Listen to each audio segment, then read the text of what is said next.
People in Carter County are continuing to voice their support for 3 crosses atop LYNN Mountain. A protest was held yesterday. Dozens came out, all of them saying that the crosses should stay. How did those crosses get there in the first place? Well, it's a story that really dates back 70 years. News Channel 11's Kelly Grossfield tells us it was a Sunday school project back in 1953. After a nonprofit group said that they need to come down because they're on public property, Kelly spoke with 2 of the men who were involved all those years ago. Tonight they say those crosses are more than just a symbol of faith.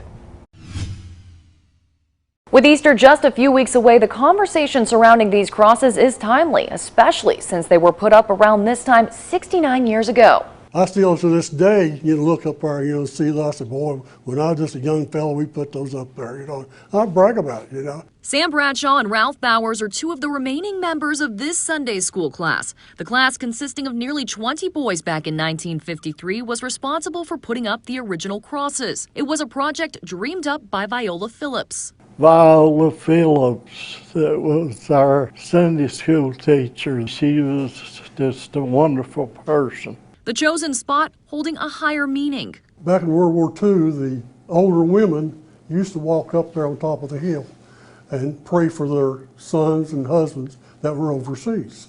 And they always called that a hallowed spot up there. So some suggested we put the crosses up there. The work wasn't easy, taking over a month to complete in a much simpler time than what we know now. Everything we had to do back then, no chainsaws, no electricity, everything's by hand. We'd done a little bit of everything, cleaning it out, digging the holes. It was really tough, especially for a 12, 13-year-old boy. It's work that caught the eye of people in town, drawing questions at first, then acceptance. Some of the men in the church went to the city leaders and told them what was going on, and they said, fine, so we got to do it. The crosses that stand today aren't even the original ones that were put up in the 50s. Those were cut from cedar trees and erected to stand over 20 feet tall.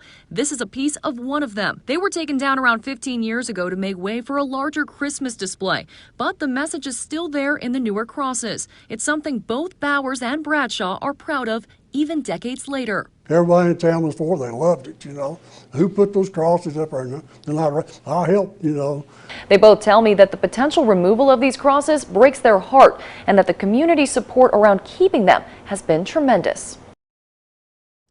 Kelly Grossfield, thank you. While the overwhelming majority seems to want the crosses to remain on LYNN Mountain, the Freedom from Religion Foundation, the group calling for their removal, says it's not a question of majority rule. They say the issue at hand surrounds the legality and morality of those being on city land. We want to point out that video there. That's the crosses on LYNN Mountain that you're seeing.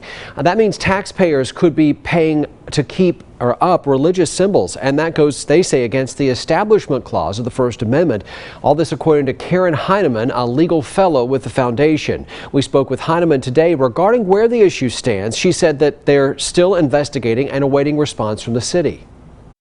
We would like to engage in some communication and hear their side of things and explain to us why they feel that these crosses are constitutional. Heineman says the only response that they've received from the city was in 2018 following an initial complaint.